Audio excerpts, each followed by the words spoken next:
Yes sir, la gang. Bienvenue sur le podcast Le Cœur au Mic. L'épisode d'aujourd'hui est une présentation du Malin César. Le Malin César, c'est qui? C'est la référence en termes de Bloody Caesar au Québec. Mon chum Pascal, il a fait sa propre vodka marinée aux haricots, ses propres sauces, puis ses épices. Vous voulez voir ses produits, c'est sur lemalincésar.ca que ça se passe. L'épisode d'aujourd'hui est une présentation de Toiture Impériale. Toiture Impériale sont spécialisés en toiture plat, résidentielle et commerciale, puis ils couvrent la région du Grand Montréal, la Rive-Nord et les Laurentides. L'épisode d'aujourd'hui est une présentation de Chico Laval-Ouest, les Kings de la croquette. Les gars ont un système de coupe-griffes dans un harnais de sécurité où ils vont limer les griffes des animaux avec un Dremel. Donc, ils ne coupent pas, c'est sécuritaire, c'est à 15 $ sans rendez-vous. Je vais vous laisser l'adresse à l'écran.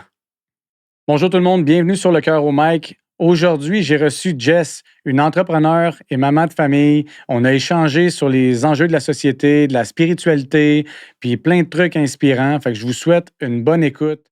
Jamais trop tard pour prendre sa place au top. Je me lance, je toucherai les étoiles à la Mario Bros. Je sais que j'ai ce qu'il faut pour toucher le sommet.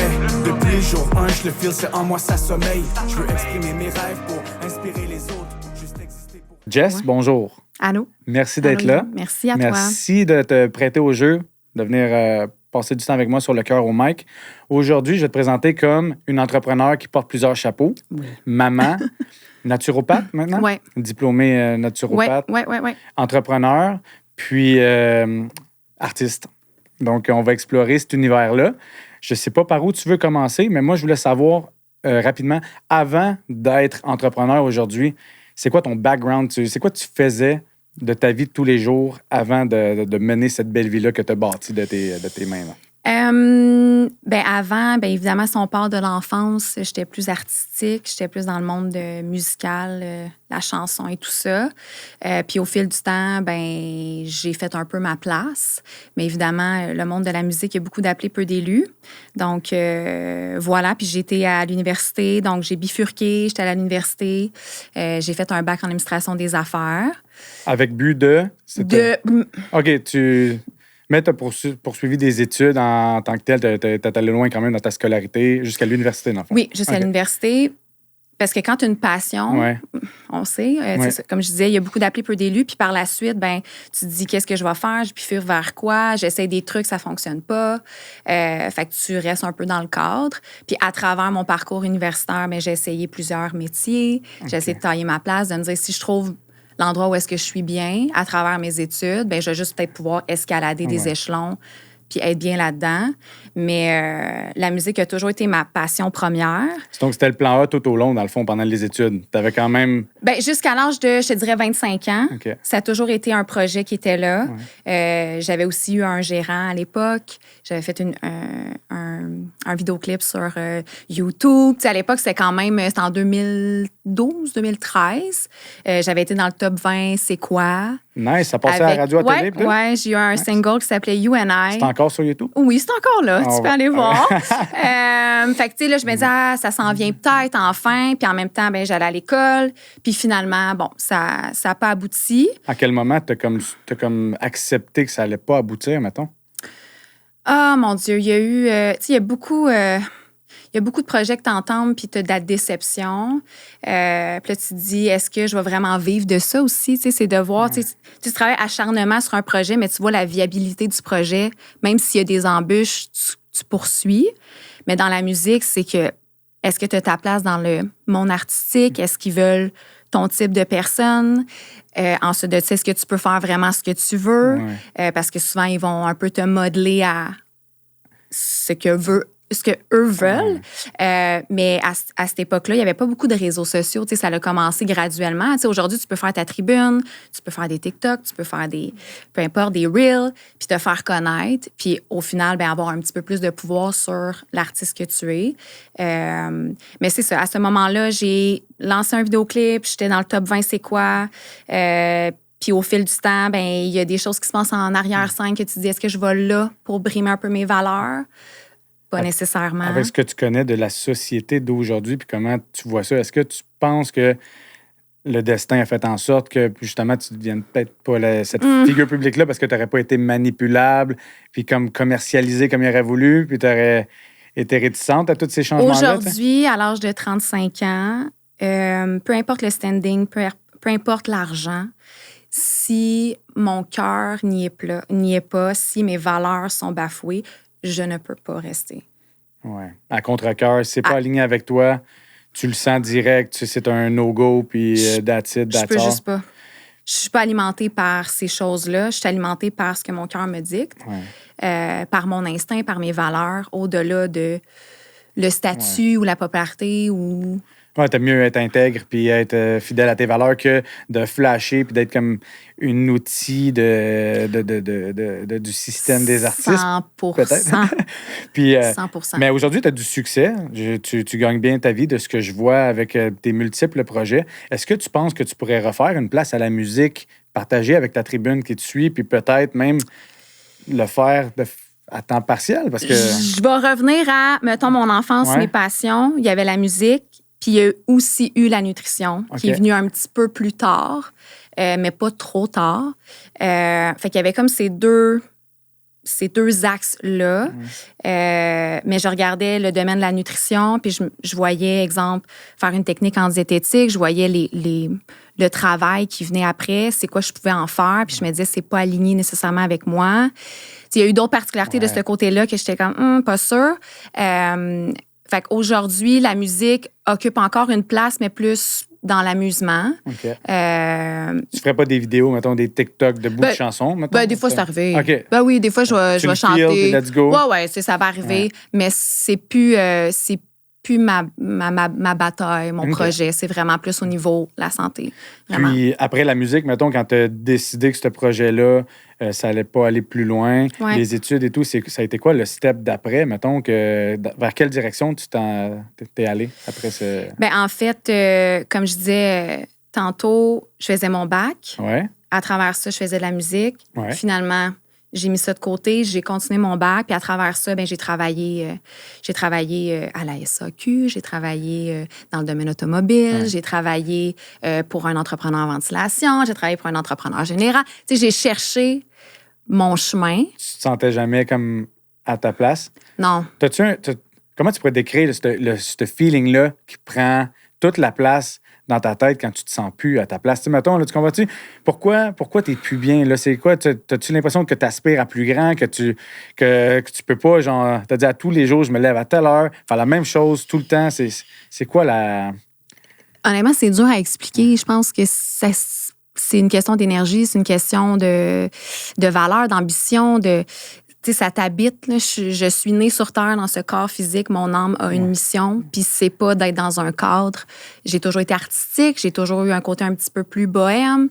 Fait que c'est sûr, ça te rattrape, c'est ta nature profonde. Fait que, tu sais, même si tu veux te conformer, si je suis pas à l'aise, que ça soit au niveau de mon employeur, que ça soit au niveau de l'horaire, puis de... Tu sais, il y a eu des moments où est-ce que ma santé prenait une débarque parce que je devais rendre l'appareil, puis je devais fournir, puis être dans la performance au travail. Pour moi, c'est pas normal de pas être apte à pouvoir prendre un repas dans une journée parce que je suis dans le domaine de la vente puis c'est go, go, go. Tu savais tu pouvais bâtir ta propre horaire, tes propres projets, puis si tu y mettais l'énergie, justement, toute l'énergie que tu offrais à d'autres gens, d'autres entrepreneurs, t'as comme catché inconsciemment peut-être que le potentiel, peut-être même très consciemment. Honnêtement, ça a été, je te dirais que l'éveil profond sur... être entrepreneur ou prendre le lead ou être travailleur autonome ou être mon propre patron, ça a été vraiment de ma grossesse, de tomber enceinte. Est-ce que tu as parlé d'éveil? Pendant, tu sais, s'éveiller sur le monde dans lequel on vit, est-ce que ça fait partie, ça a été quoi cet événement-là? La grossesse, ça a l'air d'avoir eu un impact? Ça a eu un impact. OK. Ça a eu un impact sur fais-toi confiance, va de l'avant. Il y a un petit être qui va te regarder.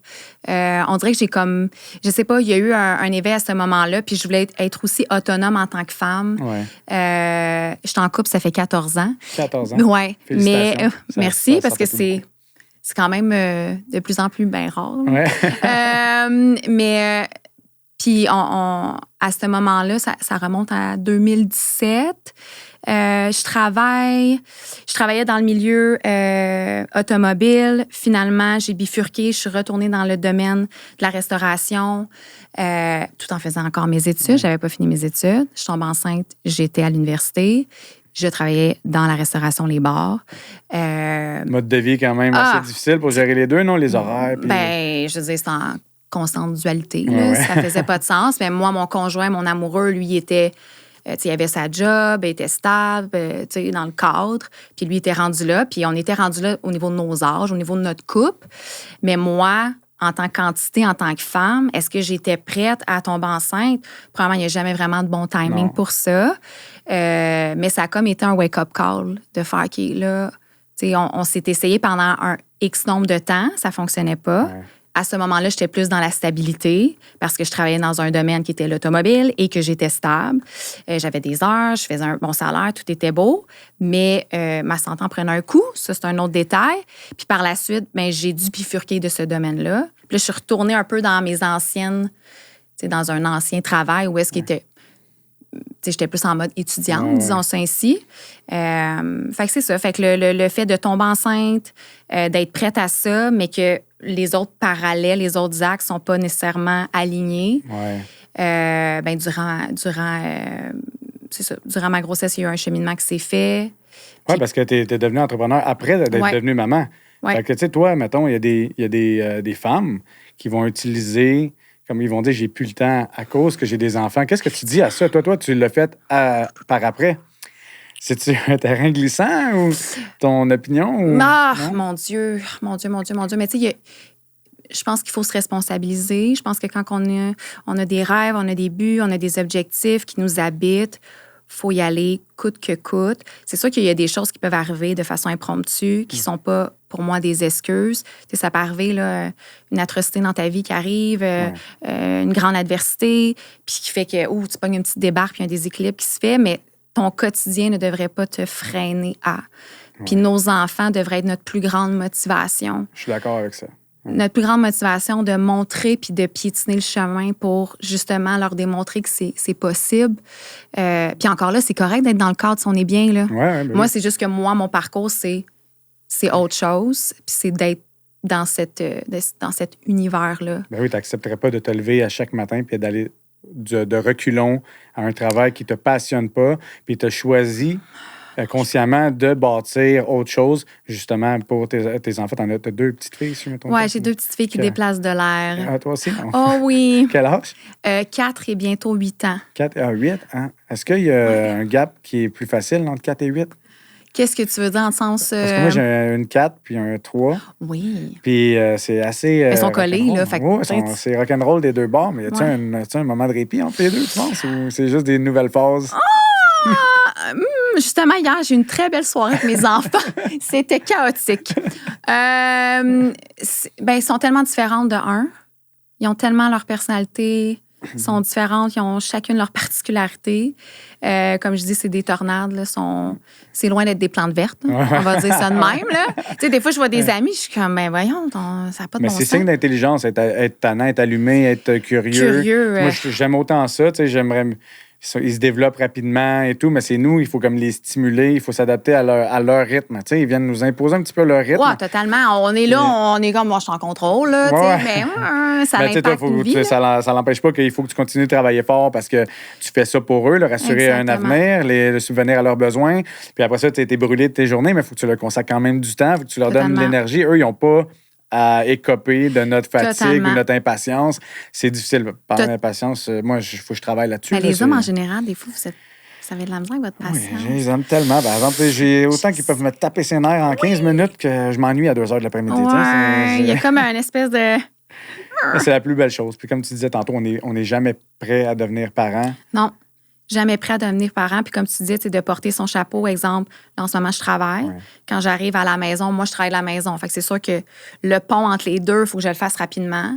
Mais effectivement, mon bagage que j'ai vécu durant la journée, je veux pas le transcender dans mon chapeau de maman. En ce moment, de telle heure à telle heure, je suis une mère. Ouais. Puis ce que j'ai vécu aujourd'hui, je veux pas que tu le ressentes. Mais ça reste que, des fois, c'est ça. Ils vont à nos limites, ils dépassent nos balises. Fait que ça fait que le bagage émotionnel qu'on a dans notre journée peut se transcender dans l'univers parce que à un moment donné, on est tous humains, là. Tu as dit que tu parlais que tu travaillais de la maison. Ouais. Je voulais ouvrir la porte maintenant là-dessus. Ouais. C'est où que tu as commencé dans ce milieu d'entreprise en ligne et tout? Oui. Je sais pas si tu veux nommer les... J'ai aucun problème. Vas-y, comme tu veux. Je sais que ça peut être... Je suis curieux de savoir parce que moi, je sais juste que de ce que je vois, ça va super bien tes affaires. Je t'ai vu évoluer dans le temps. J'ai vu les trucs jusqu'à temps que tu débutes les études de naturopathie et tout.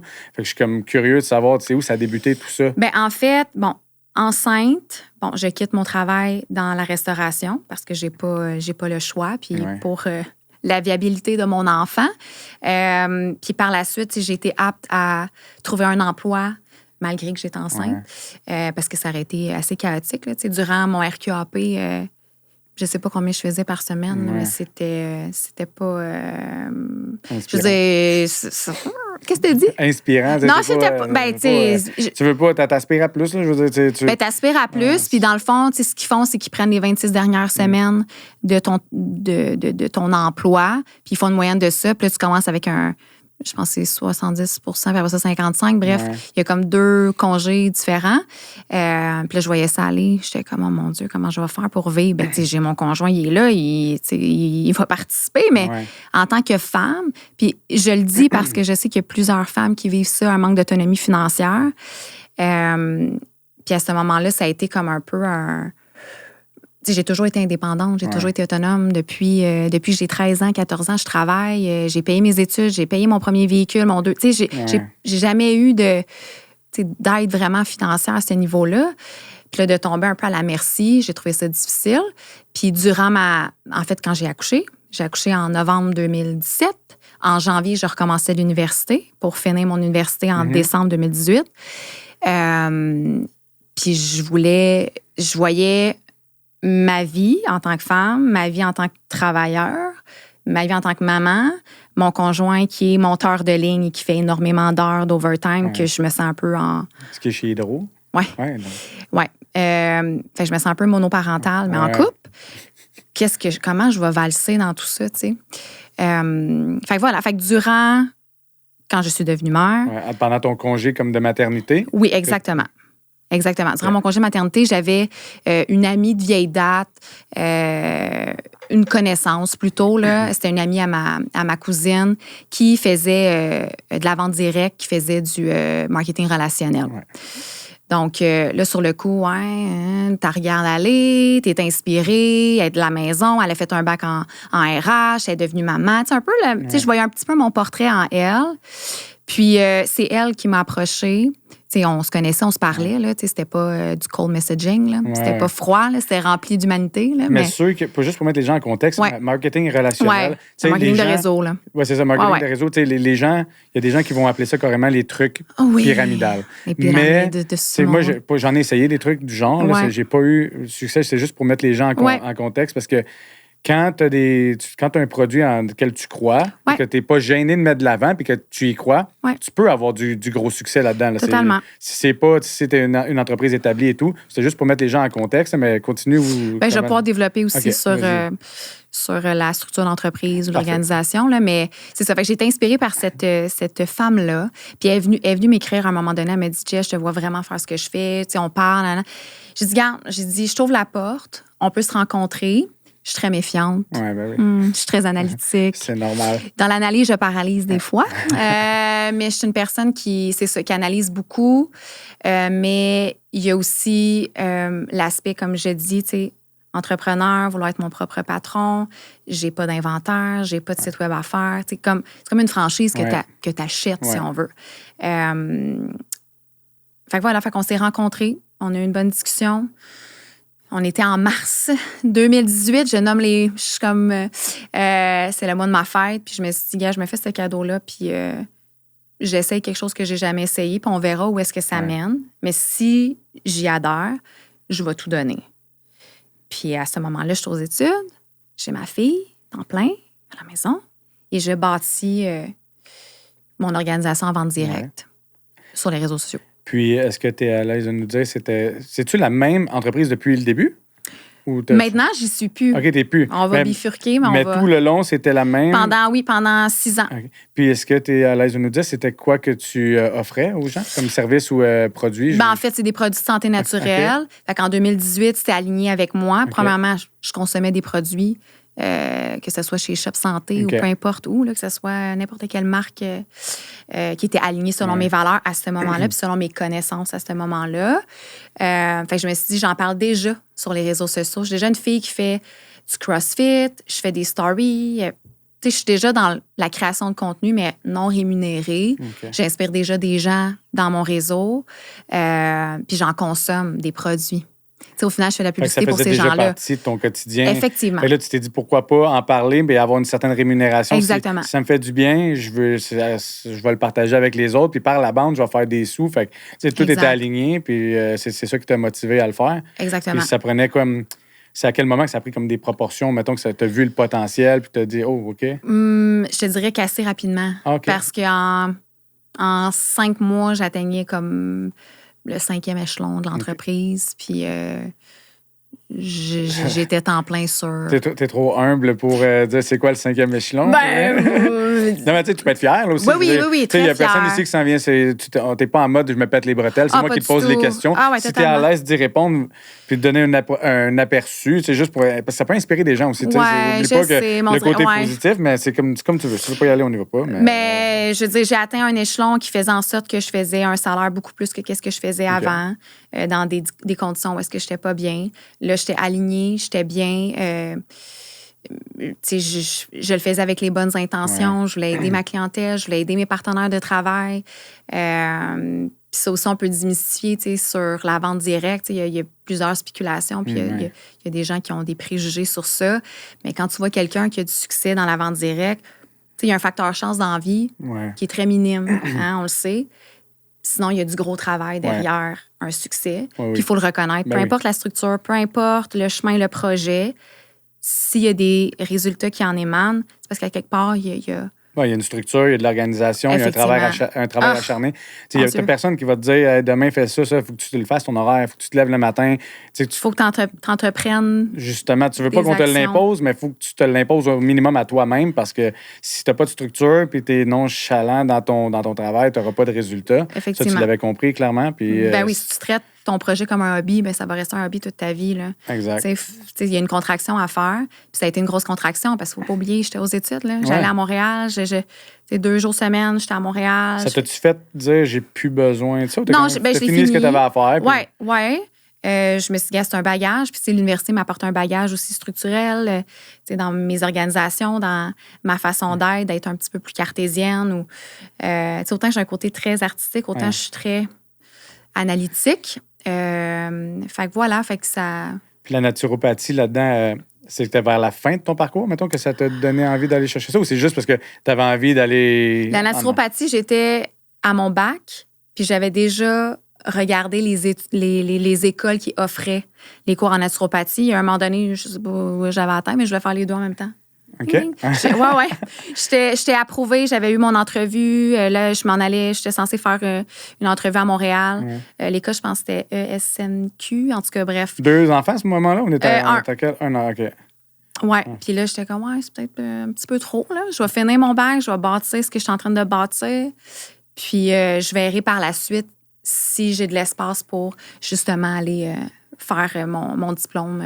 Ça a pris combien de temps faire ça, le diplôme? En fait, là, j'ai commencé mon projet de vente directe en 2018. En 2020, en janvier 2020, j'applique. Ça a été 4 ans et demi d'études.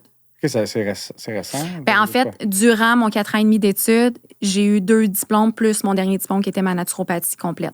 J'ai eu 2 diplômes. À partir de 2022, je pouvais commencer à exécuter, si on veut.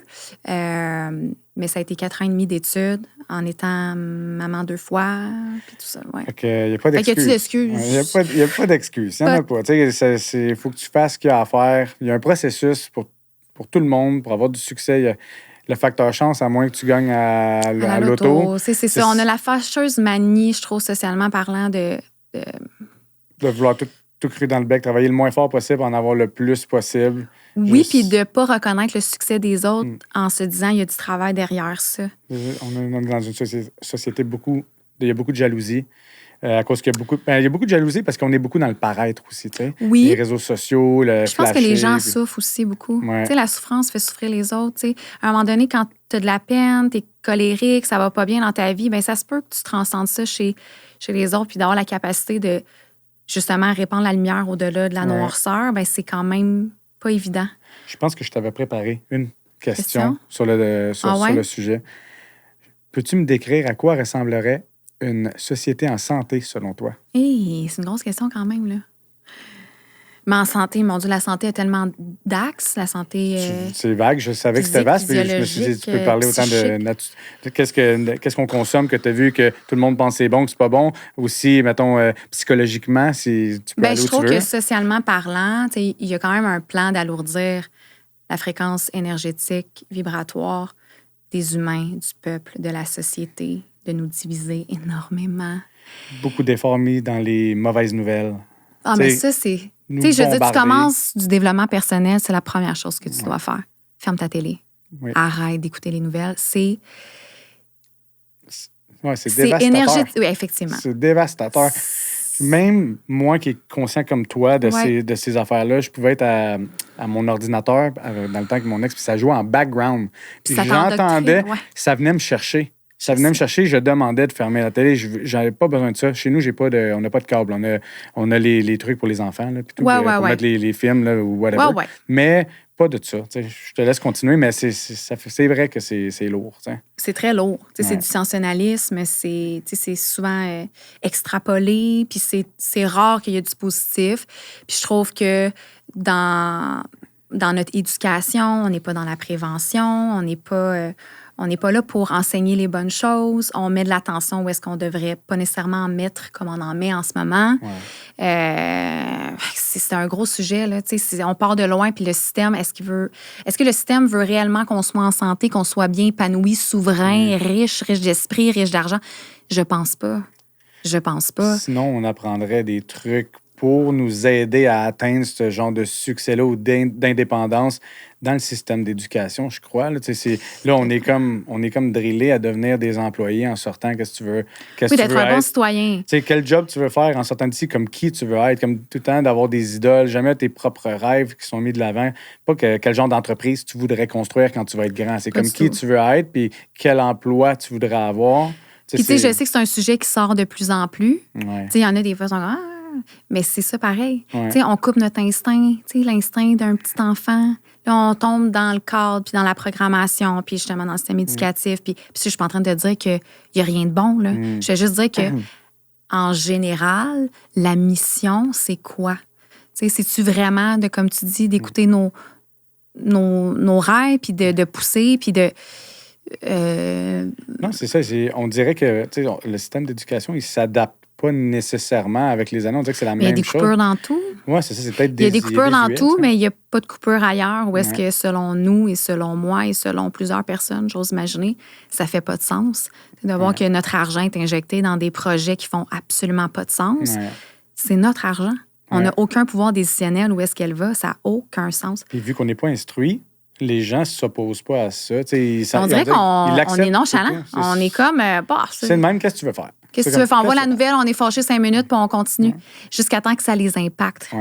C'est ça qui arrive, c'est qu'on est beaucoup dans ça me regarde pas, ça m'impacte pas. On est très... Jusqu'à temps que ça cogne à ta porte. Jusqu'à temps que là, ça m'impacte, là. Ça impacte mon portefeuille, ça impacte ma santé mentale. Là, on se lève un peu plus, on se mobilise pas pour les autres. Concrètement, non. Avec les réseaux sociaux, c'est ça que j'avais remarqué. C'est tellement on va tous se défouler là-dessus.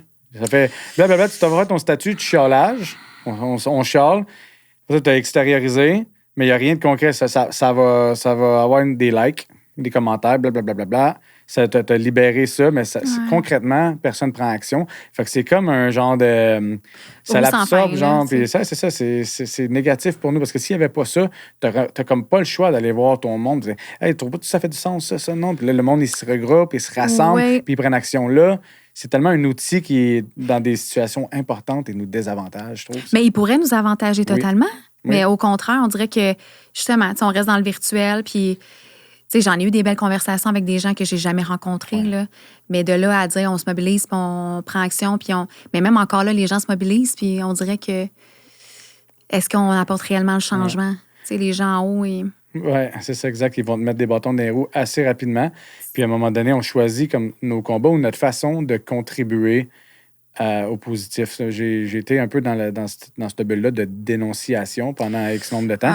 Puis quand tu vois que ça n'a pas tant d'impact, puis que ça te rapporte comme du négatif, il y en a qui sont capables. C'est difficile. Ben oui, puis c'est tout le temps dans la controverse. Tu vas t'obstiner avec du monde, tu te fais ramasser. C'est comme si ça te faisait plaisir de le faire. C'est comme si, hey, j'en tire du profit incroyable de dénoncer qu'est-ce qui va pas. Hey, c'est le fun au bout, je capote. On dirait que le monde ne réalise pas. Hey, je me mouille, là. Je me mouille, puis je crie au loup là, sur quelque chose qui fait pas de sens. Qu'en ce moment, massivement, on est en train de croire, puis qu'au final, non, là. Quand on coupe le dialogue, c'est là qu'il y a un problème. Quand on coupe le dialogue, on peut plus échanger. Quand t'es pas d'accord, si on tombe dans la rhétorique, t'es un cave, t'es un épais, t'es un si. Oui, c'est ça, on est dans l'insulte. On n'écoute plus. On en parlait un petit peu avant le tournage. Tantôt, on disait que justement, il n'y a plus place à la discussion. Les gens, quand ils ne sont pas d'accord avec ton opinion, ils se ferment, puis ils te cancellent. Ils te mettent une étiquette, puis t'es un fou, un épais, puis ça passe à d'autres choses. Faut que tu prennes... C'est un peu comme ce qui est arrivé avec justement Charlie Kirk. C'est un peu ça. C'est rendu que tu n'es plus d'accord avec les opinions de quelqu'un, ça peut aller jusqu'à la violence extrême. Mais tu sais, c'est impensable que tu sois pas d'accord avec aucun de ses propos. Oui, mais c'est ça. Fait que là, tu es en train de me dire là, que tu portes un portrait global sur une personne, tu dis qu'il n'y a rien qu'il a dit qui était pertinent puis qui t'a fait réfléchir. C'est grave, là. Tu peux être pas d'accord sur certains propos. J'étais pas d'accord sur certains propos. Mais de là à... Non, parce que je suis d'accord sur d'autres éléments qu'il a apportés. Au même titre que de l'autre côté, il y a des choses que je vais être d'accord puis d'autres un peu moins. Puis comme je dis, si on coupe le dialogue dans une relation, on pense juste à un couple. Un couple qui devient silencieux, qui se parle plus. On s'en va où? Si je peux plus communiquer avec toi, je me sens pas reçue, je me sens pas comme... il y a pas de... Au-delà de la communication, il y a la compréhension de ce que je te dis, puis il y a l'action qui va venir après. Des fois, oui, je communique, mais je parle à un mur. Ça donne pas grand-chose. Mais si on arrête ça, parce que là, tu te dis, aïe, je communique, puis au final, il s'en fout, ben, je vais finir par arrêter d'en parler, puis à un moment donné, je vais tirer la plug. Puis là, c'est exact. On est pris là-dedans, mais comme contre notre propre système. Tu peux pas discuter avec personne. Tu peux pas débattre tes points. Exact. Puis si c'est comme, il y a un discours dangereux. Ben pour toi, il y a peut-être un discours dangereux, mais peut-être pour moi, non. Fait qu'elle est où elle est où la zone? Il est où le point? Elle est où la balise? C'est quoi qui est objectif, qui est subjectif? Le fait d'un et le fait de l'autre. On est rendu dans un monde où est-ce que on sait plus c'est quoi qui est vrai, c'est quoi qui est pas vrai. Comment t'appréhendes, mettons, tes filles qui vont grandir dans ce monde-là? Est-ce que tu as des craintes par rapport à ça? Mettons, rentrer à l'école, puis... Ben là, ma plus vieille va à l'école. Je te dirais que depuis 2020, il y a des moments, je me suis dit, ce que je viens de vivre est plus beau de où est-ce que je m'en vais. C'est un problème. C'est un problème, là. Puis c'est souvent là que tu dis, aïe, le monde souffre parce qu'on se dit, on s'en va où? Puis socialement parlant, on se le dit, là, peu importe les étiquettes, les partis, les ci, les ça. Là. Fait que depuis cette époque-là, depuis cette année-là, je me dis, ben non, ça n'arrivera pas, ça n'a pas de bon sens. Mais en même temps, je le sais, puis crime, ça arrive. OK? Aïe. Fait que est-ce que j'ai peur pour l'avenir? Totalement. Puis je veux me détacher le plus possible du système en soi parce que tu veux être autonome, tu veux être souverain, tu veux être indépendant. Parce que si un jour, ils prennent le contrôle de quoi que ce soit, tu vas être apte à t'autosuffire toi-même. Oui, c'est pour ça que, en fait, ta motivation vient aussi un peu de ta perte de confiance envers ce système-là. Totalement. Tu veux gagner, tu veux avoir le moins à faire à eux possible parce que, justement, tu vas pouvoir survivre. C'est con, mais tu sais, l'argent, c'est un outil pour survivre mieux que ceux qui en ont moins dans la société. Ben oui. Tu sais, des fois, on diabolise l'argent. Mais tu sais, avec l'argent, tu peux changer tellement de choses. Tu peux impacter, tu peux... Beaucoup plus que si tu n'en as pas. C'est juste qu'est-ce que tu vas faire avec ça. Il y a des gens qui ont de l'argent, mais ils font pas les bonnes choses avec. Puis il y en a d'autres, ils ont des très belles intentions avec leurs gains.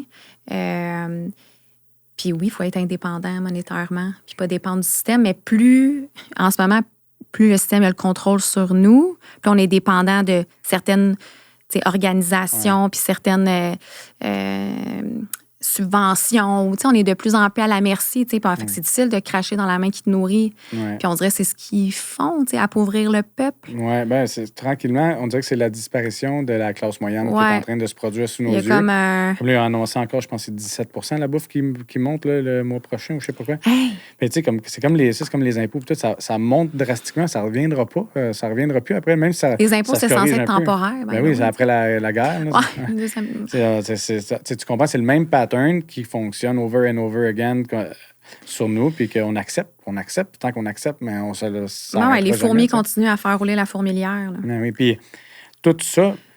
Pour mes enfants, non, mais c'est correct, vas-y, continue. Non, vas-y. Mais, non, mais pour en revenir à la question initiale, je trouve ça...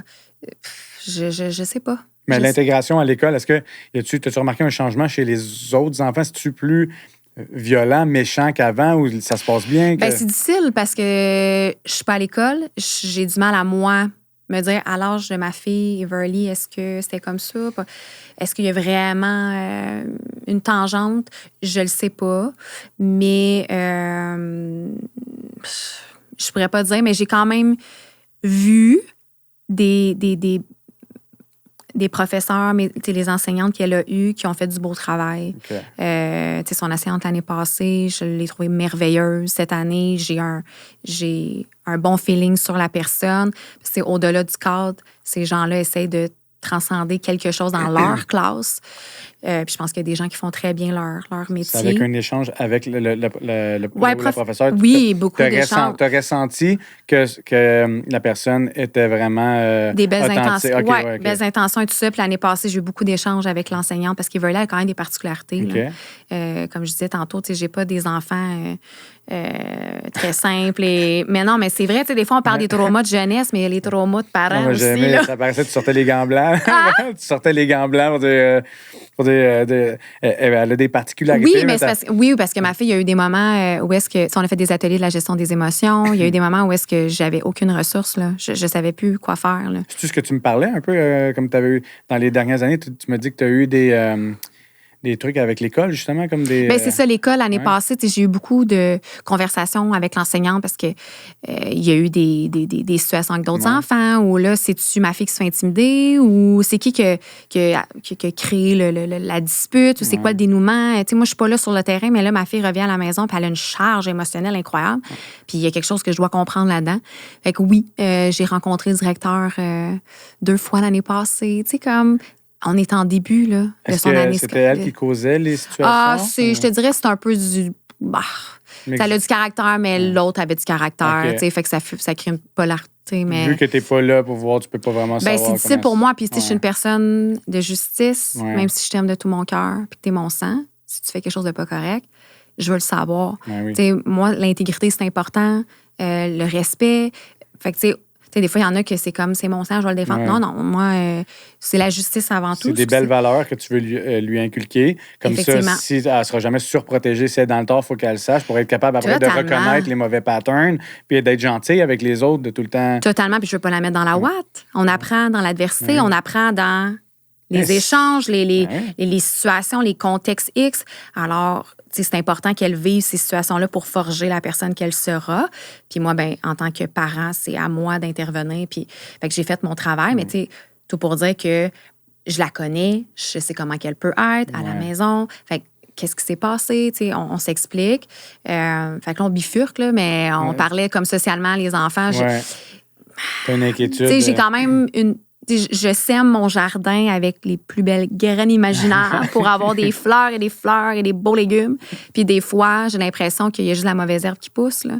Je me dis, aïe, puis je suis pas en train de dire que j'ai la mauvaise herbe, mais je suis comme, aïe, je suis une maman présente, bienveillante, à l'écoute, je donne l'amour, je remplis le bocal d'amour, le bocal aussi du contrôle, parce qu'ils ont besoin aussi de contrôler des faux choix ou des enfants de même, là. Mais, puis, aïe, c'est difficile. Pourquoi c'est autant difficile? Fait que c'est là, je me dis, tu sais, elle a son âme, elle a vécu des vies antérieures, elle est arrivée ici, puis elle est comme ça, puis j'essaie de valser. T'es une personne spirituelle. Là, quand même, oui. Fait que, tu sais, tout ça, Ben oui. énergétiquement parlant, tu ressens ces trucs-là. Puis, nous sommes spirituels, c'est juste qu'on nous a endoctrinés depuis le l'être. Oui, exactement. Je suis 100% d'accord. Fait que, tu sais, c'est des belles valeurs, puis... les enfants sont chanceux d'avoir des parents comme toi qui peuvent leur inculquer ça parce que ça va leur permettre de percevoir la vie avec les yeux du cœur. On dirait comme c'est cool d'être attentif aux émotions des autres, aux sentiments des autres, puis de savoir quand tu es dans le tort parce que sinon tu vas élever un enfant que ça va tout le temps être, les autres vont tout le temps être ça va tout le temps être la faute de l'autre. C'est prendre responsabilité. Si tu peux faire une introspection. Ben oui, dès le jeune âge. Regarder à vol d'oiseau, qu'est-ce qui s'est passé? Faire le pour, le contre, pour en venir à une idée. Ça, aujourd'hui, c'est comme, ça, c'est clément pour moi.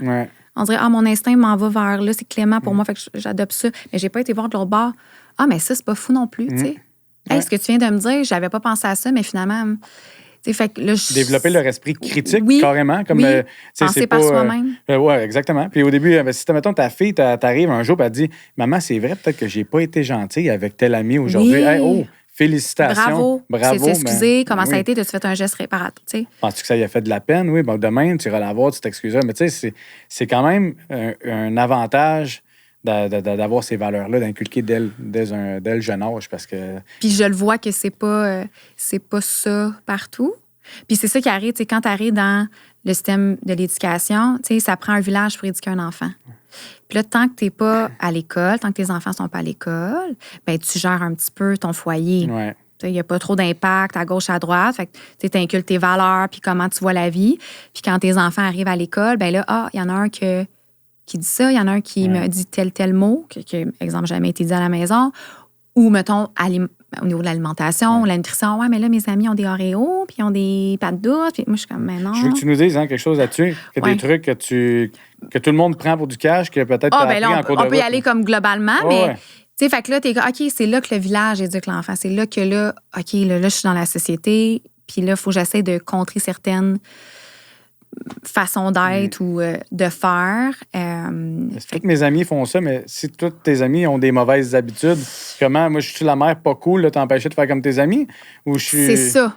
Puis, tu sais, elle est quand même en jeune âge, mais plus tu vieillis, plus les enfants vieillissent, ils viennent adolescents, là, ça devient des conversations un petit peu plus difficiles, là, parce que eux autres, ils veulent être comme le sentiment d'appartenance, être comme tout le monde. Puis, tu sais, je suis pas en train de taper sur les gens qui sont comme tout le monde, parce que la société nous programme à... Oui.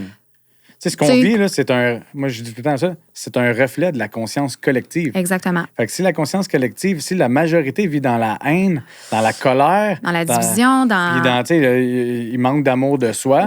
Mais ça se reflète sur la société au grand complet. Totalement. Fait que c'est pour ça que c'est difficile de vivre en société aujourd'hui. Puis quand tu es hypersensible ou tu es juste comme plus sensible à ces énergies-là, tu remarques tout ça, puis tu fais comme...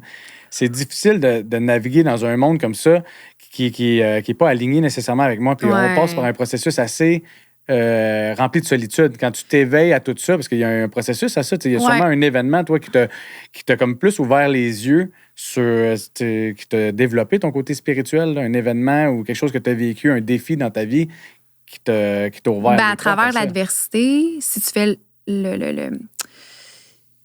tu sais, j'en ai vécu beaucoup d'adversité dans les dernières années. Là, des fois, on regarde sur les réseaux, on est comme, le succès, tout ça, mais derrière le succès, puis derrière l'image, puis derrière, les gens ils ont la misère à être vulnérables. Il y a un humain qui a peut-être de la peine un soir, parce que c'est lourd. Totalement, puis c'est tellement important de le nommer, puis on le voit de plus en plus. Mais tu sais, il y a eu une époque, les réseaux sociaux, c'est ça que j'aimais des réseaux sociaux au départ, c'est que...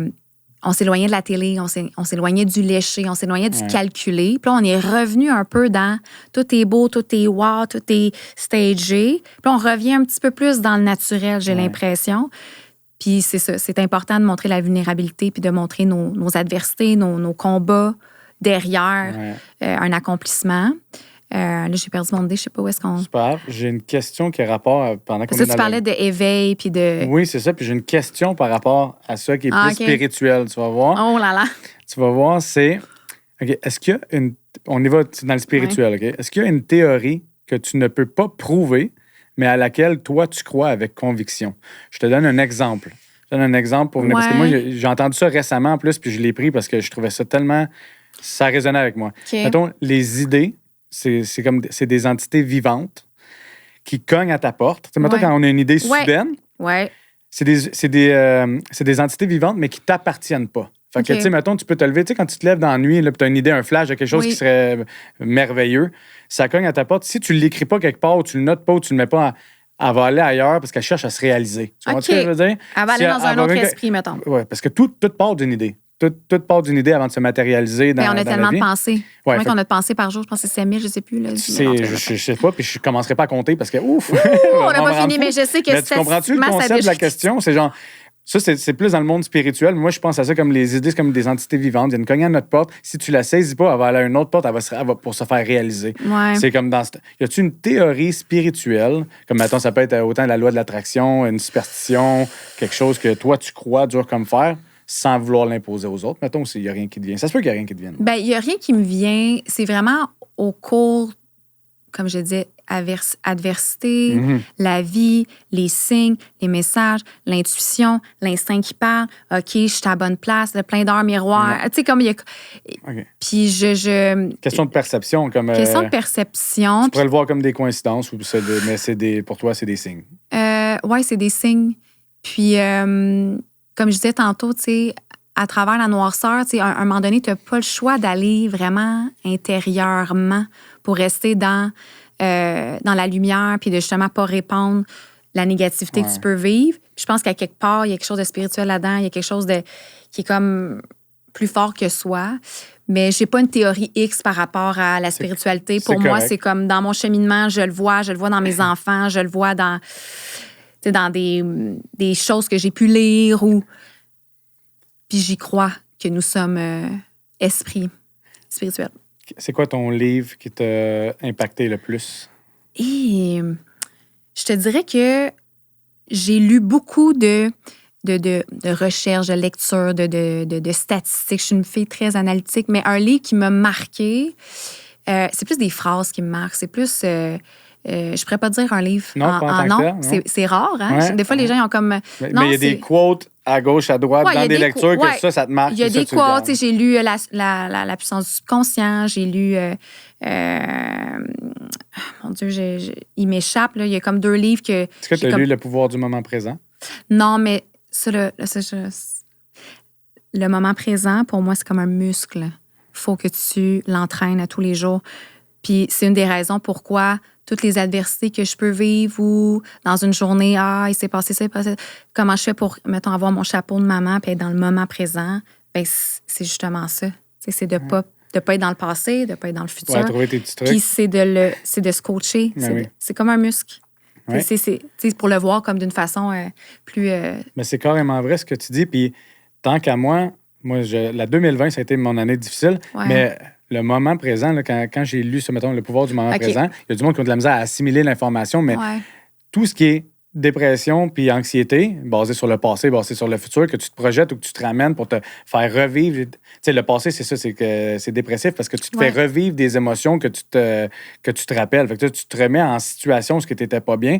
Puis quand tu projettes trop loin, plus loin que le moment présent, c'est là que tu te crées un stress puis de l'anxiété. Fait que non seulement il faut que tu entraînes ce muscle-là qui est le moment présent, mais dans le moment présent, il n'y en a pas de problème. Exactement. Il n'y a pas un missile qui te tire. Il n'y a rien. Quand tu vas être en danger, dans le moment présent, tu vas le savoir. Sinon, en profite-en parce que ça passe vite. Puis le meilleur truc pour se ramener, c'est carrément focuser sur la respiration. Tu peux pas être ailleurs quand tu focuses sur ta respiration. C'est basic, mais c'est... Il y a plein de particularités qu'on peut mettre en branle, de vraiment aller activer le système nerveux autonome, parasympathique. Le sympathique est tellement sollicité, il est important, mais il est trop sur-sollicité aujourd'hui. Peux-tu donner un exemple de comme parasympathique? C'est au niveau du système nerveux. C'est le parasympathique, tu es plus dans, justement, tu te déposes, tu es moins dans le stress, tu es moins dans l'adrénaline, tu es plus dans le bonheur. Puis de l'autre bord, c'est plus comme le sentiment d'urgence qui est tout le temps comme on. Fait qu'il y a plusieurs choses que tu peux faire quotidiennement pour aider à ce qu'il s'active. Mais on est socialement dans une société où est-ce que le sympathique est beaucoup sollicité, au-delà de ce qu'on a besoin de lui.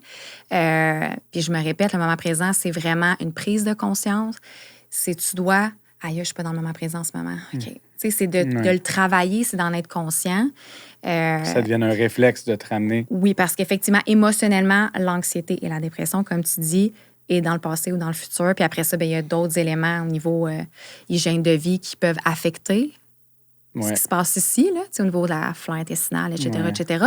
Mais on a du mal à être dans le moment présent. As-tu une routine qui t'aide à...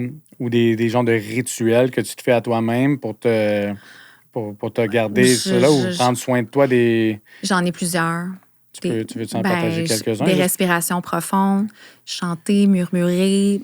Ça l'aide à activer le nerf vague. Faire des bains froids. C'est vrai, tu poses des bains froids des fois, hein? C'est combien de temps que tu restes là-dedans? Tu mettons... ton propre corps, des fois, tu chronomètres, tu essaies de rester plus longtemps? Ou... Je mets mon timer, je suis comme minimum 5 minutes. Puis j'ai déjà été à du 0 degré. C'est quoi les bienfaits du 0 degré? Oui, dans le fond, l'hiver, j'arrivais puis je cognais ma glace. Tu te faisais ta place pour rentrer, sinon ça ne rentre pas? En fait, j'avais un petit bain froid que j'avais mis à l'extérieur. Là, maintenant, j'ai un bain froid avec un refroidisseur. Fait que, bref, mais... Puis là, il était là dehors, à moins 30. Là. Fait que là, j'avais ma glace sur le top. Fait que je cassais ma glace, puis je rentrais dans mon bain froid à l'extérieur, à moins que. Puis je restais là à peu près 5 minutes. C'est très nice. Puis puis ça aussi, ça... Ça l'aide à ton... Ben oui, au focus, les brouillards mentaux, ça l'aide à être... dans le moment présent, là, aussi. Oui. Là, parce que t'encaisses, puis... Oui, mais à un moment donné, tu deviens un peu plus clément. Fait que c'est faut que tu prennes le contrôle de ta respiration. Oui, totalement. C'est ça, le défi. Hein. Totalement. Mais ça stimule le système nerveux parasympathique. Ça, j'allais dire, les bienfaits, c'est quoi déjà? J'avais lu un petit peu dans le temps, mais ça fait longtemps. Tu sais, je veux dire, la clarté mentale, comme je disais, au niveau même... cellules adipeuses, fait que la perte de gras, le bonheur, la sécrétion des bonnes hormones. Il y a plusieurs effets. Il ne faut pas le faire tous les jours. Il y a quand même une... Tu skippes des heures. Oui, parce que ton corps, il ne faut pas qu'il s'habitue non plus. Là, fait que, moi, je le faisais 3 fois semaine. Puis je finis toujours mes douches à l'eau froide. Puis c'est ça, c'est la respiration. Puis des fois, il y a des moments qui arrivent. Exemple, comme hier, là, j'avais une grande situation avec mes enfants où est-ce que je me dis c'est le chaos total. J'ai mis de la musique 432 Hz dans le tapis. C'est bon, c'est des choses que j'ai faites, mais que j'ai arrêté d'appliquer. Mais ça me rappelle. Puis là, un câlin est en crise. Puis essayer de... C'est des... C'est ça, c'est des éléments que tu essaies d'appliquer au quotidien. Est-ce que tu médites? Non, je médite pas. Non? J'ai essayé pendant un bout. J'ai essayé moi aussi, mais... Je médite pas. La misère, tu sais, on comprend le moment présent et tout, mais on a tout le temps le hamster qui tourne à l'infini. C'est dur. Je trouve ça difficile. Mais je me trouve d'autres moments de repos pour me déposer, comme on dit. Ouais. Mais il y a des gens qui sont très forts pour genre. Souvent, ceux-là, c'est ceux qui sont capables de s'endormir en claquant des doigts le soir aussi. Mais tu sais, ça va arriver, par exemple, que genre des moments où est-ce que j'ai aucune distraction, je lis pas, j'écoute pas un podcast, je suis pas sur mon téléphone, je suis dehors, je fais de la luminothérapie, j'écoute les oiseaux.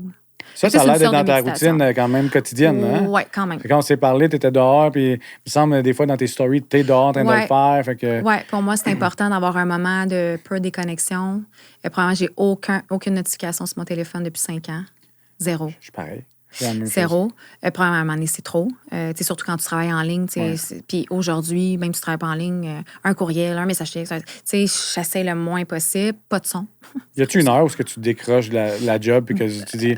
Là, ça dépend. Je te dirais qu'en ce moment, je vis comme une petite contraction au niveau du travail. L'horaire a changé. Je t'avais regardé l'heure. Non, non, je suis correcte. La dernière fois, je ne le voulais pas pour ça, mais c'est un point de repère. Oui, je sais. Non, je te taquine. Mais où est-ce que je m'en allais? Je ne sais plus ce que je dis. Je parlais de la routine. Oui, la routine, elle a changé parce qu'on a perdu la garderie en juillet. Perdu, tu veux dire, ta plus jeune allait à la garderie, puis... Elle s'est fait expulser. OK. Elle s'est fait expulser, ça veut dire que... c'est la deuxième fois que ça m'arrive avec mes 2 enfants. Ah ouais? Ouais. Tu veux-tu en parler un peu? On peut en parler, mais... C'est quoi parce que c'est quoi la version de la personne? C'est juste parce qu'on veut pas la... Oh non, mais c'est un milieu de garde privé, avec installation, avec plusieurs groupes. Fait que c'était pas une personne en tant que telle. Là. Mais ouais, elle a été expulsée. Fait que là, ça a comme changé notre dynamique au niveau du travail. J'ai ma fille temps plein. Après, fait que ça change la routine. Parce que tu me parlais, je pense, de Il y a quelque chose que tu as dit avant, puis on a bifurqué là-dessus, mais... C'est quand je parlais des enfants? Quand je parlais on parlait de la routine dehors, que je prenais le temps. La luminothérapie, puis tout. Oui, exact. Puis là, je suis allée sur l'horaire a changé. Je pense que tu assumais quelque chose, mettons, dans ma dynamique, puis je disais, l'horaire est comme plus spécial en ce moment. Oui, mais c'est sûr que c'est... Premièrement... L'horaire, oui, l'horaire est impacté, c'est sûr. Dès que t'es parent, ton horaire est impacté. Oui, totalement. C'est normal. Mais là, on était rendu à savoir pourquoi elle avait été expulsée. C'est quoi OK, premièrement, ma fille est en milieu de garde. Okay. Il y a eu des petits événements qui se sont passés. Il y a eu une période où est-ce que j'ai été 8 mois sans garderie, où est-ce qu'il n'y avait aucune ressource. Je suis déménagée de la Rive-Sud à la Rive-Nord. J'étais en autoconstruction. Je venais d'accoucher de ma plus jeune. Puis, j'étais sans garderie pour ma plus vieille. Fait que j'étais temps plein avec ma fille plus vieille et ma plus jeune. Je travaillais. On gérait une autoconstruction. Et on était dans l'aspect où est-ce qu'il y avait le passeport vaccinal et que c'était vraiment pas une belle ambiance sociale. Puis, finalement, j'ai trouvé une garderie en milieu familial, mais elle était fermée pratiquement tous les jours. Puis ma fille, elle a été expulsée, ma plus vieille, à ce moment-là. Juste pour montrer un peu un background de ce que j'ai pu vivre. Puis j'ai jamais eu de discussion, jamais eu de mon Dieu, le mot m'échappe, là, mais... L'intervention comme de prévention, de trucs préventifs? Non, mais j'ai jamais... Oui, c'est ça. J'ai jamais eu d'avis. C'est arrivé le jour au lendemain, message texte un soir. Jugement final, that's all, assume. Ma fille, elle a peut-être été là, je sais pas moi, 20 jours, j'ai aucune idée. OK. J'ai reçu un message texte un mardi soir, je ne renouvelle pas le contrat. Pourquoi? Je suis un peu dans le néant. Puis là, ça fait 8 mois que j'étais pas... Tu sais, ça faisait des mois que j'étais sans garderie. Là, je tombe 6 mois sans garderie. Puis après ça, c'est ça. Fait que là, c'est ça. Tout ça pour dire qu'on est arrivé dans une nouvelle garderie.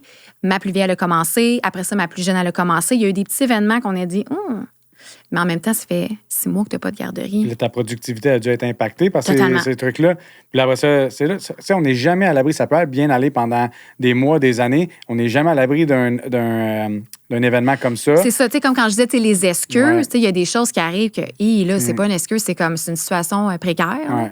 Puis là, c'est sûr, ça impacte mes projets, ça impacte plein d'éléments qui étaient au menu, mais que je dois complètement bifurquer parce que mon rôle de parent prend le Fait que là, tout est impacté, tout est décalé, mais ça, c'est la priorité. Puis il faut que tu gardes ton... C'est ça qui arrive, c'est des défis de même. La vie, c'est ça, c'est d'avoir des up and down, c'est de savoir comment tu vas réagir à cet événement-là. C'est hors de ton contrôle. Exactement. Tu n'as pas le contrôle, mais comment tu y réagis, ça, c'est en ton contrôle. Exactement. Comment tu vas réagir, ton attitude, ton comportement face à ça. Puis tantôt, c'est ça, tu dis, c'est quoi c'est quand tu déplugues le travail pour revenir à ça. Puis là, c'est ça que je disais, ces temps-ci, c'est un peu difficile pour moi de savoir exactement quand est-ce que je tire la plug parce qu'il y a eu beaucoup d'adversité, l'expulsion de ma fille. Là, elle vient de recommencer la garderie. On avait eu... En tout cas, bref. Fait que puis au moment où est-ce qu'elle a commencé la garderie, l'ancienne, ça faisait plusieurs mois qu'on était sans ressources. Fait que t'es un peu à la merci. Un peu comme tantôt, tu peux pas cracher dans la main qui te nourrit, mais là, c'est un peu la même... Il n'y a pas de ressources, je suis un peu pris là. Puis après ça a bien été. Il y a eu des belles personnes sur le chemin qui ont rendu l'atmosphère vraiment saine. Puis après ça, il y a eu une certaine personne qui a quitté. Ça l'a comme apporté un petit lot. Puis bref, j'ai décidé de la changer de garderie parce qu'il y a eu d'autres événements. Puis, par la suite, elle a commencé une nouvelle garderie. Et je pense 8 jours après, il y a eu abus verbal et physique sur elle. Ouf, OK. Comment tu as réagi à ça? Sur le coup, j'étais... Physique? Je suis rough, là. OK, ouais. Je veux pas... j'ai vu les vidéos. Ça n'a pas sa place du tout. Est-ce qu'elle a mis sa vie en danger? Non. Premièrement, c'est filmé. Il y a une autre éducatrice pas loin. Ça avait été toute seule avec elle, là, je sais pas. Ça reste qu'il y avait un cadre, là. Puis ça faisait... 8 jours que la garderie était nouvellement ouverte. C'est tout le monde. C'est pas prometteur, c'est du nouveau, des nouveaux employés. C'est tout nouveau, là. Puis là, il arrive cette situation-là. C'est sûr que moi, en tant que mère, je me dis, je te sors d'un milieu où est-ce que, j'ai des petits doutes. j'arrive là, il se passe ça, c'est quoi le message? Ouais, t'es réticente après aussi de laisser de confier ton enfant à quelqu'un d'autre. Tu dis, si ça peut arriver là, ça peut arriver ailleurs. Fait que là, ça commence à. Tu sais, je sais que tu veux pas commencer justement à stresser avec ça, faut que tu fasses confiance au processus un peu, mais c'est fatigant quand même. Oui, c'est sûr, c'est fatigant. Puis en même temps, je suis humaine, je peux faire preuve d'empathie. Qu'est-ce qui se passait cette journée-là pour cette personne-là? Mais je vois vraiment comme qu'elle vise ma fille, puis je sais hors de tout doute qu'elle a eu des propos à son égard qui n'étaient pas élogieux. Ouais. Puis je la regarde, mon enfant, puis elle fait rien de mal. Ouais. Il n'y a rien qui fait en sorte que ça a pu t'activer. C'est comme si elle a zéro affinité avec ta fille. Oui, puis exact. C'est comme. Elle se défoule un peu. Oui, ça a été ma perception des choses. Puis, tu sais, à travers. Fait tout le monde qui est fait pour ça. Non, puis c'est une personne qui est là dans le milieu depuis longtemps. Là. Imagine. Nous autres, en tant que parents, il y a des journées que c'est difficile d'avoir nos propres enfants. Imagine quelqu'un qui a une mauvaise journée, qui est impatient, qui en gère 6-7. Puis que ça va, tu sais, que à la mèche courte, quand ça fait peur, tu sais, c'est comme, oh, ouais, t'as mieux pas penser à ça. Moi, j'aime mieux me dire tout va bien. Sinon, les enfants, ils sont rendus à l'âge jusqu'à ils parlent un peu plus. Oui, effectivement, ils peuvent plus te verbaliser qu'est-ce qui se passe. S'il y a de quoi, ou s'il y a des propos, même si, avec les enfants, t'en prends puis t'en laisses, là, mais s'il y a des propos bizarres qui reviennent tout le temps, ça fait en sorte que tu vas aller questionner. Là, je veux dire, tu laisses pas ça aller. Là, non, tu questionnes, tu creuses pour essayer de voir puis faire encore là la part des choses. Comme je dis, peut-être que cette journée-là, elle vivait quelque chose. Je sais pas, mais c'est pas une raison. Surtout que ton métier, c'est de prendre soin des enfants. Sinon, on va taper à l'ordi. Fais d'autres choses, puis c'est correct. Là. Change de domaine. Change de domaine, puis c'est correct. C'est pas fait pour tout le monde. Là, puis, fait que cet événement-là est arrivé. Puis après ça, on dirait que ça a eu une répercussion sur mon enfant. Il faut que tu gères son nouveau, pas son nouveau, mais le caractère qui émane de ça. Ben oui, pendant 30 jours, je dis 30 jours, un mois, ma fille me disait de ne pas tourner à telle place parce qu'elle savait qu'on s'en allait là. Ah, OK. 4 ans. Elle me disait, maman, non, on tourne pas là, on s'en va à l'autre. C'est un genre de traumatisme. Ça, c'est triste. Puis en même temps, tu dis, juste 4 ans, as-tu vraiment réalisé ce qui s'est passé? Mais en même temps, tu te dis, je pense que oui. Puis on dirait qu'on minimise un peu ça. Puis là, tu dis, c'est-tu le fucking faux qui arrive, qui fait qu'elle est rendue un peu plus, je sais pas. Fait que tu essaies d'apporter des certaines corrélations. Puis c'est ça. Fait que pendant un mois, je conduis, je suis censée tourner à telle place. Elle est comme, non, mais on continue, je veux pas aller là. Faisais-tu un détour juste pour. Non, là, je tournais là, j'étais comme, non, mon amour, ça va bien aller. Puis elle dit, la sorcière. J'étais comme, ouais, la sorcière n'est plus là. Sorcière. C'est triste comme scénario. Tu es obligé de comme la rassurer par rapport à ça. à travers tout ça. Puis tout ça pour en revenir que ce milieu-là, il a fini par la mettre dehors. J'ai pas eu vraiment de plan d'intervention préventif. Même moi, j'aurais pu faire affaire avec une équipe externe. J'ai déjà fait affaire avec... Si on te consulte à la base, ça te donne une chance de faire quelque chose de ton bord. Si on me dit, garde, c'est le premier avis, on a vraiment de la misère, on va y aller jusqu'à 3 avis, mais là, il faudrait essayer de faire un plan.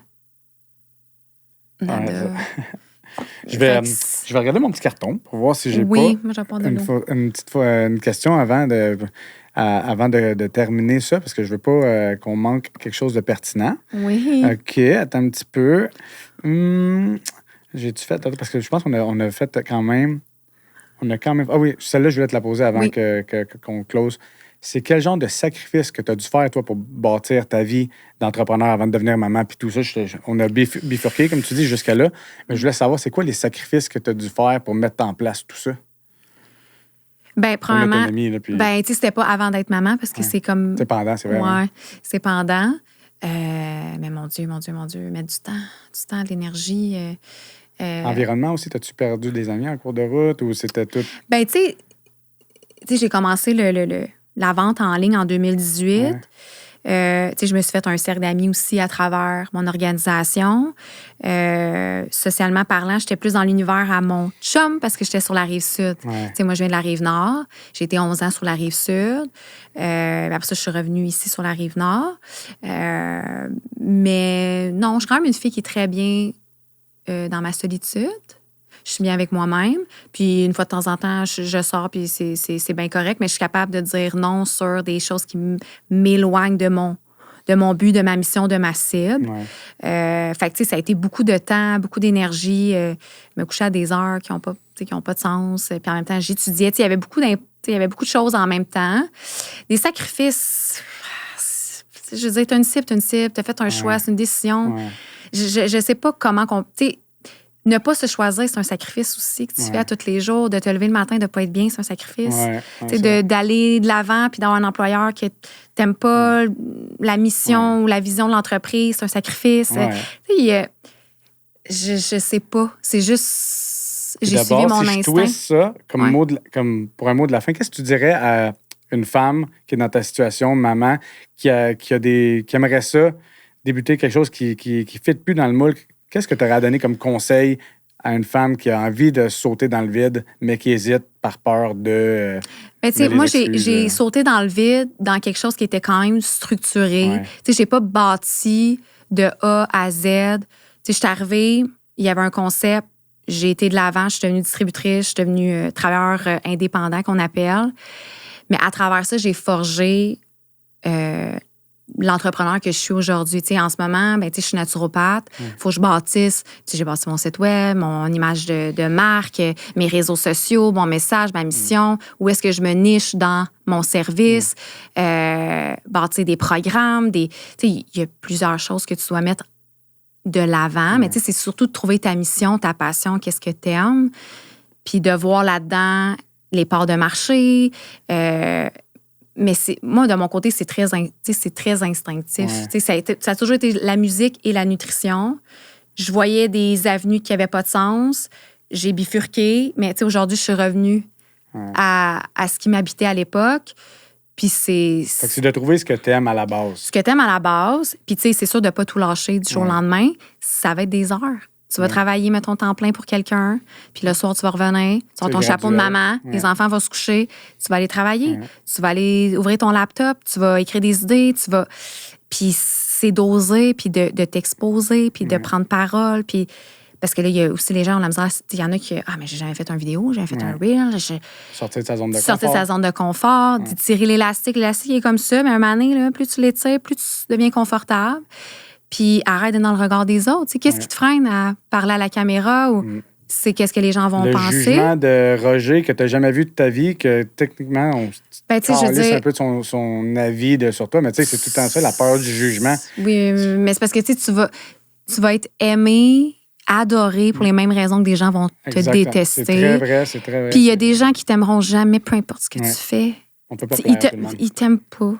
Même si tu dégages quelque chose qui leur tape ses nerfs. C'est ça. C'est inexplicable. C'est correct. Je te regarde, tu me gosses. Ça existe. Puis t'es comme, OK, mais pourquoi? C'est un peu... Je trouve que ça manque un petit peu de maturité, mais de bagage humain. Mais oui, tu sais. Fait que... Puis quand t'es beige, il y a personne qui t'aime vraiment puis qui t'adore. Puis il y a personne qui te déteste vraiment. C'est juste un peu neutre. Puis t'es pas réellement toi-même, au final. Là, parce que c'est toi de te dépenser, t'as des opinions que tu t'aimerais dire, mais tu te filtres. Mais on est dans un monde où est-ce qu'on est censé accepter la différence, puis tout s'accepter, mais au final, on censure qu'est-ce qui fait pas notre bonheur.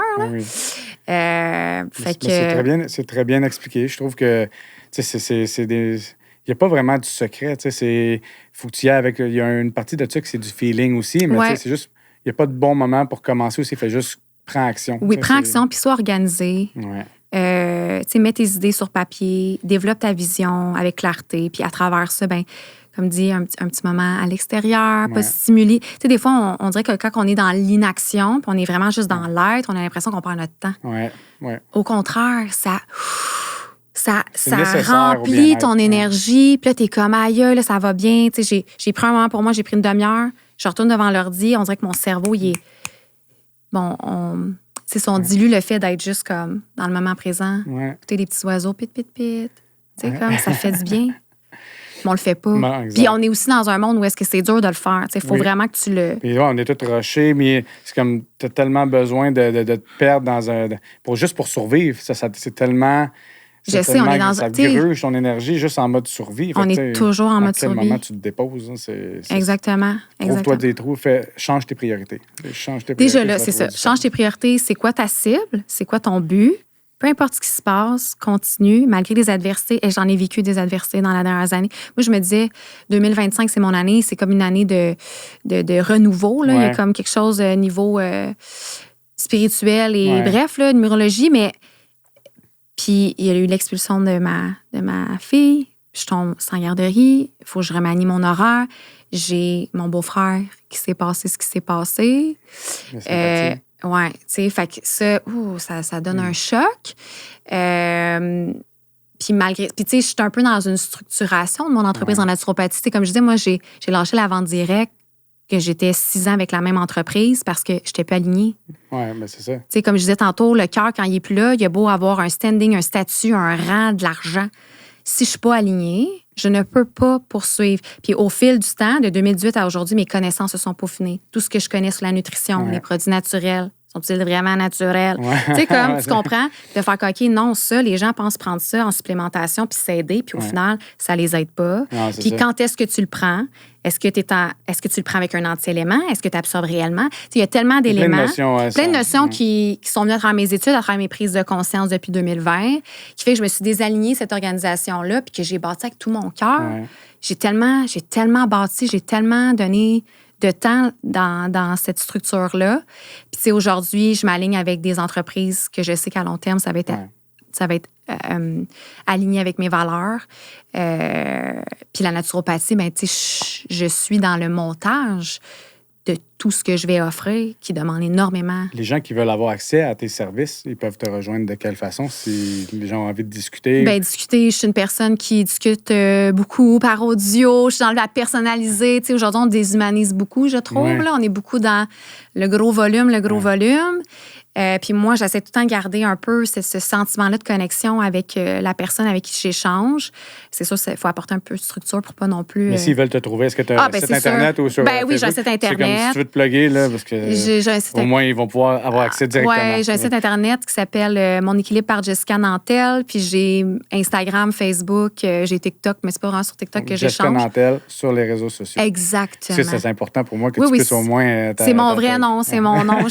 Mais ouais, fait que... Ben, c'est ça, je voulais au moins, parce que c'est important pour moi que les gens puissent se mettre sur le spot au moins pour... tu sais, on ne sait pas où est-ce que ça va amener cette visibilité-là. On ne sait pas. Puis, tu sais, je voulais dire merci d'être passé aujourd'hui, d'avoir mis le cœur au mic. Cœur au mic, j'ai mis mon cœur. C'est le mot de la fin, mais j'apprécie beaucoup. Puis, au moins comme ça, les gens que ça va résonner, parce qu'il y a toujours des gens, quand on parle, que ça résonne avec eux, qui vont avoir envie d'entrer en contact avec toi. Ça me fait plaisir. Puis, je vais mettre aussi tes liens dans la description du vidéo avec ton accord. Puis, si à moi que tu as un petit mot de la fin de plus. Ben honnêtement, on aurait pu parler pendant des heures, des heures. Je sais. Fait que, non, je te remercie bien gros d'être passé, Jess. Ben merci à toi, Yann. C'était plaisant. Puis, j'ai déjà hâte de poster ça pour que tu puisses voir ta face en ligne. Oui, ma petite face. Bonjour. Avec mes petites cerises. Merci beaucoup. Merci à toi. Merci.